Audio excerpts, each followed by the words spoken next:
आवश्यक असे निर्णय घेतला पाहिजे. कोणताही निर्णय त्यानंतर पुन्हा एखादे नेता ज्यावेळेला आपण निवडतो त्यावेळेला काही ध्येय असते, एम असतं, गोल असतं. त्या गोलकडे जाण्यासाठी कशाची आवश्यकता असते?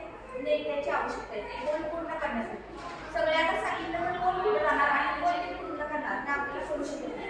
एकाच जबाबदारी निमित्त बाकीच्यांना त्यासोबत घेऊन येतो. आता त्याचं महत्व काय बघा, कोणतंही ध्येय निर्दिष्ट साधण्यासाठी ते पूर्ण होणे गरजेचं असते. दुसरं काय, कार्यक्षमता वाढवणे, तुमची एफिशियन्सी वाढवायची स्वतःमध्ये. त्यासाठी काय लागतं? नेतृत्व कौशल्य जास्त गरजेचं. तर दिशा मिळण्यासाठी कोणत्या डायरेक्शन जायचं आहे, निगेटिव्ह किंवा पॉझिटिव्ह डिसिजन घेताना दोन गोष्टी होतात. एक तर निगेटिव्ह इफेक्ट होणार आहे, एक तर पॉझिटिव्ह इफेक्ट होणार आहे. काहीतरी तुम्हाला अशा वेळेला कशाची गरज असते? नेतृत्वाची गरज असते. गटामध्ये एकी पाहिजे प्रभावी योग्य पद्धतीने मार्गदर्शन करायचं. त्या संघामध्ये काय दिसतं आपल्याला? एकी दिसते किंवा त्या ठिकाणी काय दिसतं आपल्याला? सगळे पण डिसिजन कोण घेणार? आता असं लक्षात घ्या, कधी कधी तुम्ही शाळेची काय मुख्याध्यापक असतात किंवा कॉलेजचे मुख्याध्यापक असतात, शिक्षक असतात, ते डिसिजन घेऊ शकत नाही. उद्या सुट्टी द्यायची, आज काय झाल्या प्रोग्राम केले, उद्या सुट्टी घ्यायची. इतरांना कुणाला आहे का चान्स? नाही. कोण? प्रत्येकाने आपण उद्या कॉलेज पेपर बदलायचे. कोण? एकट्यानं कोणता डिसिजन घ्यायला पाहिजे? तो डिसिजन त्यानंतर योजनांच्या अंमलबजावणी. कोणत्याही योजना जर प्रभावीपणे अंमलात आणायची असेल तर कोणाची गरज आहे? नेतृत्वाची गरज आहे किंवा नेत्याची गरज आहे. कारण ही योजना कशा पद्धतीने अंमलात आणायची हे तयार करू शकतो. आज तुमच्या स्पर्धा आहे, कुठं अरेंजमेंट करायची आहे बैठक व्यवस्था अजून तुम्हाला माहिती नाही. आता बाकी शिक्षक आले तर थांबा जरा, सविनीत मग विचारून सांगा असं बोलणार. म्हणजे वेशभूषा कुठे घ्यायची, त्यानंतर पाककला कुठे घ्यायची, हे सगळं कोण ठरवणार आहे? सर सांगतील हा या वर्गामध्ये हे घ्या, या वर्गामध्ये हे घ्या. हे एका ठिकाणी सांगितल्याशिवाय ती योजना काय होणार नाही, इफेक्टिव्हली अंमलात आणली जात नाही. ठीक आहे. त्यानंतर नेतृत्व कौशल्यामध्ये जो उपघटक आहे त्याच्यावरती लेखन काढायचे ते कोणतं आहे बघा. पहिला आहे नेता. नेता म्हणजे काय असतो तर आपण त्याच्यावरती डिस्कशन केलेलं आहे की नेत्यामध्ये कोणकोणते गुण आवश्यक आहेत. तर तो नेता काय करतो बघा, त्या ठिकाणी तो नेतृत्व करतो, दिशा देतो, प्रेरणा देतो. बेसिकली प्रेरणा इतर लोकांना देणं गरजेचं. त्यानंतर काय करतो, आपल्या संस्थेची प्रगती करण्याची जबाबदारी त्याच्यावर असते. त्याच्याविषयी त्याला डिवोशन वाटलं पाहिजे, आपुलकी वाटलं पाहिजे. मी तर पगारापुरतं काम करणार आहे असं जर नेता असेल तर तो पुढे आपल्या गटाला नेऊ शकत नाही. चांगला नेता काय करतो, आपल्या समूहातील व्यक्तींना काय देतो, सोबत घेतो, सपोर्ट करतो. त्यानंतर काय करतो, दुजाभाव करत नाही. हे जास्त करून आढळून येतं. आपण म्हणतो दुजाभाव करत नाही, परंतु नेत्याची जवळची काही जण नेत्याच्या विरोधात ते काही असतात प्रत्येक ठिकाणी असतात. मग त्यांना कसं हँडलिंग करायचं हे काय करतो, जो पॉझिटिव्हली असतो जो त्याच्यासोबत असतो त्याला तो काय करतो, पुढे घेतो, बाकीच्यांना तो पुढे घेत नाही. त्यानंतर यशस्वी झाल्यानंतर नेता स्वतःची क्रेडिट स्वतः घेत नाही, तो इतरांना देतो. नेता काय करतो, सगळ्यांना क्रेडिट देतो. मी केलं असं बोलत नाही. आणि अपयशी प्रवर्तन फक्त कोणाच्या नेत्याच्या. बरं, हे जर करणार असेल तर ठीक आहे. जर अपयशी इतरांच्या बाबतीत होते तुमच्यामुळे झाले तर बाकीची कधीच काय करणार नाही, सहकार्य करणार नाही. नेतृत्व कौशल्यामध्ये हुकुमशाही, लोकशाही असे दोन प्रकार आहेत. हुकुमशाही नेतृत्व तुम्हाला माहिती आहे, हिटलरचं उदाहरण सगळ्यांना काय जगविख्यात. जी हुकुमशाही असते त्याचं वर्चस्व तोच काय करतात त्या ठिकाणी डिसिजन घेतो. आणि इकडे लोकशाहीमध्ये काय असतं, सगळ्यांचा सहभाग घेऊन नेतृत्व किंवा डिसिजन घेतात. आता पुढे जाऊया आपण अनुयायी. अनुयायी म्हणजे काय, जे त्याला फॉलो करतात, नेत्याला फॉलो करतात. फॉलो करतात म्हणजे काय, त्याला प्रेरक म्हणतात. त्याच्यापासून आपल्याला प्रेरणा मिळणार आहे, आपलं भलं होणार आहे आणि तो सांगेल त्याच्यामुळे आपल्या संस्थेची आपली प्रगती होणार आहे. हा विश्वास जर नेत्याने निर्माण केला तर आपोआपच काय होणार आहे, त्या ठिकाणी त्याला फॉलो करणारे लोक बऱ्यापैकी असतात. आता हल्ली काय लागले, सलमान खान, शाहरुख खान अशा लोकांना आपण फॉलो करतो. त्यांची स्टाईल आवडते, त्यांचं राहणीमान आवडतं, त्याच्यासाठी आपण स्मार्ट दिसावं म्हणजे बाकीचे लोक आपल्याकडे अट्रॅक्ट होतील अशा पद्धतीची भावना लहान मुलांमध्ये आहे. मग तेच तुम्ही सांगितलं पाहिजे की ऍक्च्युली जीवनामध्ये प्रगती साधण्यासाठी सगळेच काही सन्मान सांगू शकते, शाळा करू शकते. मग पुन्हा तुम्ही आयडियल मांडलं पाहिजे जीवन साधण्यासाठी. हे लहानपणापासून मुलांना जर तुम्ही सांगितलं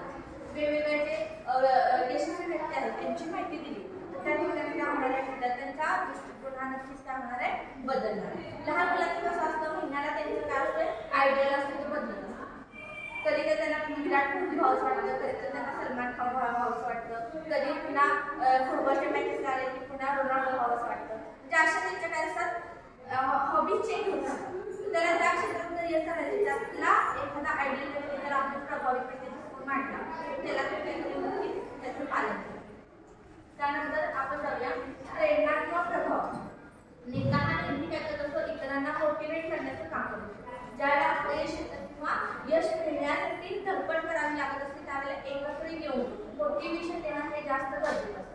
आणि तुम्हाला माहिती आहे प्रेरणात्मक मानसशास्त्रामध्ये पण अभ्यास केला आहे की जर मोटिवेशन नसेल तर काय होतं, कोणती गोष्ट घडते त्या ठिकाणी तो कट दिसणार आहे आणि मग यश मिळणार नाही आपल्याला. जास्त मोटिवेशन लागतं बघा, ज्या ठिकाणी स्पोर्ट्स वगैरे असतात त्या ठिकाणी शेवटच्या क्षणापर्यंत तुम्ही लढत राहा हे सांगणं गरजेचं असतं. शिवाजी महाराजांचं मावळ्यांचं तुम्हाला उदाहरण माहिती आहे. फक्त प्रेरणा दिली महाराजांच्या एका शब्दावरती मावळे शेवटच्या श्वासापर्यंत काय होत होते, लढत होते, फक्त आपल्या नेत्यासाठी किंवा आपल्या राजासाठी लढत होते. हे उदाहरण तुम्हाला सर्वांना माहिती आहे. ठीक आहे.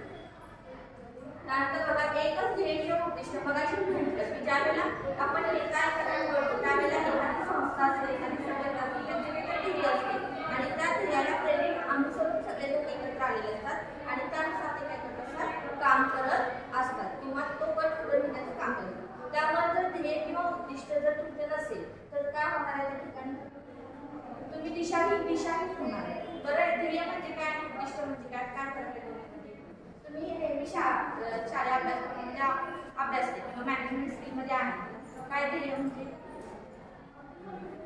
उद्दिष्ट म्हणजे काय, ध्येय म्हणजे काय, जे दूरगामी असतं मोठं असतं त्याला आपण ध्येय म्हणतो. उदाहरण मला एक आदर्श शिक्षक पाहिजे, माझं काय आहे जीवनाचं ध्येय.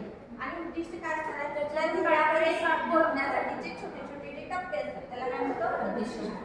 उदाहरणार्थ मी डायरेक्ट आदर्श शिक्षक होऊ शकत नाही. मी पहिला काय करणार आहे, मला जी बेसिक गरज आहे शिक्षकांसाठी मला DED लागणार आहे ती मी पूर्ण करणार. त्यानंतर मी काय करणार आहे, एखादी परमनंट नोकरीसाठी प्रयत्न करणार आहे, सीटेट क्वालिफाय होणार आहे. परमनंट नोकरी लागली की मी तिथे शिक्षण सर्व कालावधी पूर्ण करणार आहे. ही छोटी छोटी टप्पे ते झालं की मी परमनंट शिक्षक होणार आहे. मग काही ट्रेनिंगचं सुद्धा ते ट्रेनिंग घेणार आहे. 12 वर्षानंतर मला काय मिळणार आहे, वरिष्ठ वेतनश्रेणी मिळणार आहे. त्यामध्ये मी इनोव्हेटिव्ह काम करण्याचा प्रयत्न करणार आहे, स्कॉलरशिपला मुलं आणणार आहे, माझे प्रोजेक्ट्स बाहेर नेणार आहे, माझ्या मुलांना कशामध्ये आणणार आहे, स्पर्धा परीक्षेमध्ये प्रभावीपणे त्या ठिकाणी काय करणार आहे, ती या स्पर्धा परीक्षेमध्ये यासाठी मार्गदर्शन करणार आहे. आणि जर चान्स मिळाला तर वरती ट्रेनिंग देण्यासाठी पण मी जाणार. हे 12 वर्षानंतर. पुन्हा 24 वर्षाची काय असते निवड श्रेणी असते. त्याच्यानंतर तुम्हाला 12 वर्षानंतर तुम्ही माझ्या आदर्श शिक्षक पुरस्कार मिळण्यासाठी. आणि हे सोडून तुम्हाला वेगळ्या सामाजिक कार्य, शैक्षणिक कार्य, शैक्षणिक कार्य, सामाजिक कार्यामध्ये ठरवा. म्हणजे ज्यामध्ये तुमचं अवयवदान असेल, देहदान असेल, डोनेशन असेल, प्लस तुम्हाला काय असतं त्या ठिकाणी ब्लड डोनेशन असेल, ह्या सगळ्या गोष्टी तुम्हाला काय करायला लागतात, कराव्या लागतात. सामाजिक कुठली तर अंधश्रद्धा निर्मूलन असेल किंवा बांधकाम कुठे सुरू असेल त्यामध्ये सहभाग घेणं गरजेचं असतं. याचं सगळं रेकॉर्डिंग ठेवावं लागतं तर तुम्हाला आदर्श शिक्षक पुरस्कार मिळणार आहे. आता ही पैसे तुम्ही मुक्त आहे पण तरी पण त्याला सगळं द्यायला लागतं. यानंतर नेतृत्व कौशल्यामध्ये बाधक कोणते कोणते आहेत का, पहिला आहे संप्रेषणाचा अभाव. जर नेता जर बोलत असेल खुलेपणा नाही लोकांमध्ये काय होणार आहे, जर शिक्षकच बोलत असेल तर विद्यार्थ्यांमध्ये संभ्रमावस्था निर्माण होणार आहे. कशा पद्धतीनं काय केलं पाहिजे, बोललं पाहिजे, आपलं मत व्यक्त केलं पाहिजे, इतरांचं मत जाणून घेतलं पाहिजे. पहिली गोष्ट म्हणजे कधी कधी असं होतं डॉमिनेटिंग नेचर होतं की जो नेता आहे तो काय होत असतो त्या ठिकाणी बोलतो, इतरांना बोलण्याचा चान्स नसतो. तर संप्रेषण हे दोन्ही मार्गाने होणं गरजेचं आहे. त्यानंतर काय, व्यवस्थापनाचा अभाव, मॅनेजमेंटचा अभाव म्हणजे काय, मॅनेजमेंट सांगितलं तुम्हाला की नेत्याच्या वरती पण आणखी एखादी कोणती तरी काय असेल त्या ठिकाणी पातळी असेल तर ती त्याचा किती प्रभाव पाडते त्या नेत्यावर हे पण त्याचं अवलंबून. कधी कधी मॅनेजमेंटचं पण ऐकायला लागतं. शाळेच्या अशी गोष्टी असतात ज्याच्यामध्ये मॅनेजमेंटचा सल्ला घ्यावा लागतो. जर नाही घेतलं तर ती गोष्ट साध्य होत नाही. उदाहरणार्थ पालक मेळावा घेतो किंवा फी वाढवायची, मुख्याध्यापकाला वाटते की मला त्याची फी वाढवायची, आता त्या एक्स्ट्रा फी मधून मी काय करेन, शाळेची प्रगती करू. परंतु व्यवस्थापनामध्ये जे असतात त्या लोकांच्या मनात फी वाढवली तर कदाचित फी सोडून जाण्याची शक्यता आहे. म्हणजे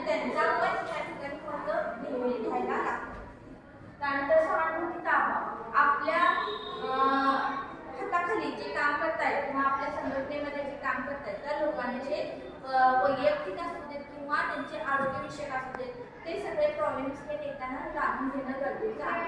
उदाहरणार्थ एक शिक्षकाला आपल्या विद्यार्थ्यांची सगळ्यांची नावं माहिती पाहिजे, त्यांचं बॅकग्राऊंड माहिती पाहिजे, त्यानंतर ते काय प्रॉब्लेम आहे ते सोडवला पाहिजे, तर तुम्हाला घेणारे विद्यार्थी अभ्यासामध्ये लक्ष देणार आहे.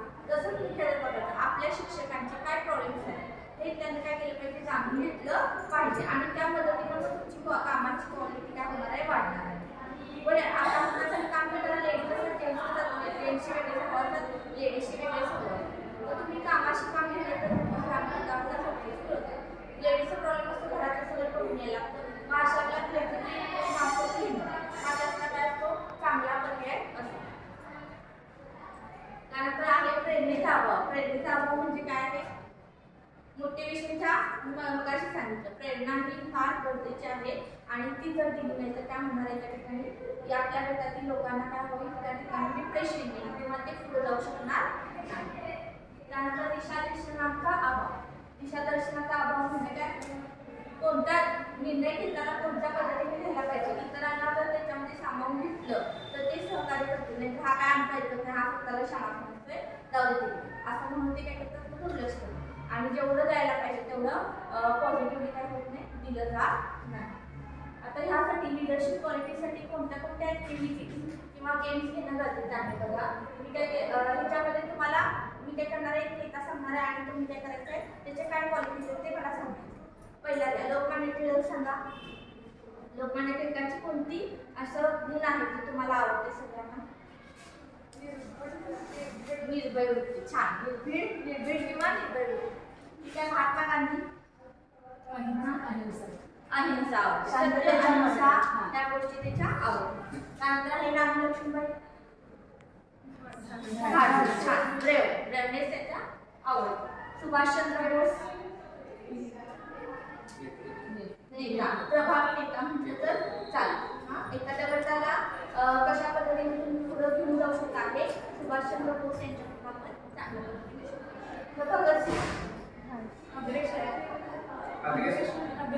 अग्रेसिव्हनेस बघा, धाडसी बुद्धी होती त्याची, की बाबा मला त्यांना माहिती आहे मी आता जर सापडलो मारणार तरी पण धाडस करणं आणि इतरांना मोटिवेट करणं ही फार मोठी गोष्ट आहे. त्यानंतर काय, सरदार वल्लभभाई पटेल लोहपुरुष म्हणतो. जर गुजरातला गेला व्हिजिटला त्या ठिकाणी स्टॅच्यू ऑफ युनिटी आहे. स्टॅच्यू ऑफ युनिटी म्हणजे काय, एकत्रिता असं नाव पडलं त्याला.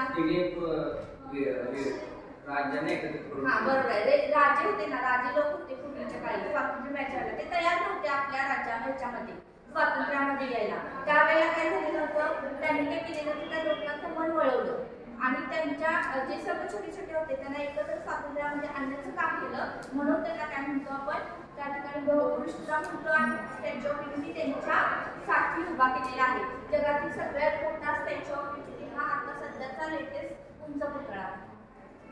त्यानंतर आहे डॉक्टर बाबासाहेब आंबेडकर. अगदी छान ज्ञान आहे, एफर्ट्स आहेत.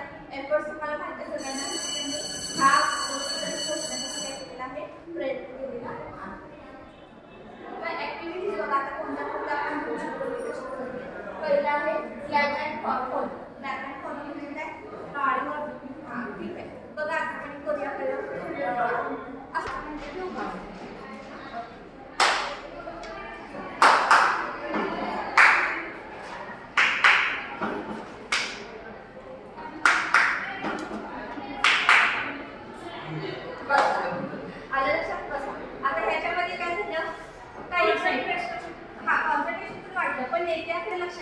माझ्याकडे लक्ष आहे. तुम्ही सगळेजण बघतात नंतर सेंटर स्टेज म्हणजे काय, तर एक काय करायचं आहे आपल्याला, आपल्या जर मी शिक्षक असेल तर किंवा मी शिक्षक असेल तर मुला तर काय करायचे, 4 जणांना कर्मचारी करायचे आणि त्या कर्मचाऱ्याला 4 जणांना एक कर्मचारी आहे आणि 4 जणांना माझा लीडर करायचं, म्हणजे माझा काय करायचंय, पालन करायचे. आणि ते प्रत्येकजण ट्रीट कशी करतात, मला आज काय लेट झालेलं आहे, उशीर झालेला आहे, तर प्रत्येक कसा ट्रीट करतात हे काय करायचं बघा. एकटा काय म्हणेल का लेट झाला बाबा, तुला मला गाडी बंद केली बोलणार आहे आणि तो त्याचं काय करणार आहे, ठीक आहे कामाला, एकटा ओरडणार आहे त्याला, एकटा काय करणार आहे, कामावर निघून जाणार आहे. अशा पद्धतीने मुलं कशी ट्रीट करतात हे आपण ते करायचं आहे, पाहायचं आहे. त्यानंतर काय आहे बघा, कॅप्चर द फ्लॅग म्हणजे काय, दोन गट करायचे आहेत आणि प्रत्येकाने ध्वज आहे तो काय करायचा आहे, आपल्याकडे नेण्याचा प्रयत्न करायचा. दोन गट करायचे आणि एकमेकांच्या ध्वज काय करायचा, काढून घ्यायचा आणि तो चांगल्या पद्धतीने काढून घ्यायचा. त्यानंतर क्रॉस द ब्रिज म्हणजे काय, तर आपल्याला काय करायचं आहे, एक मार्ग असा आखायचा आहे आणि त्याच्यामध्ये मुलांना पास व्हायचं आहे. पण त्याच्यामध्ये काय करायचे, तुम्हाला अडथळे आणायचे आहे. काय बघा, ही लिडरशिपची ऍक्टिव्हिटी आहे. ती लिडरशिपची ऍक्टिव्हिटी आपण बाहेर करणार आहोत. ऍक्टिव्हिटीमध्ये एक नेता असणार आहे, एक नेता असणार आहे, 2 वेळा आपण करायचा हा. आणि दुसरा काय असणार आहे, त्या ठिकाणी हे असणार आहे, अनुयायी फॉलोअर असणार आहे. तर नेत्यानं फॉलोअरचं ऐकायचं आहे. तर आपल्याला फॉलोअरचं ऐकायचं, हो, नेत्यानं सांगणार आहे, फॉलोअरचं ऐकायचं. हां ठीक आहे.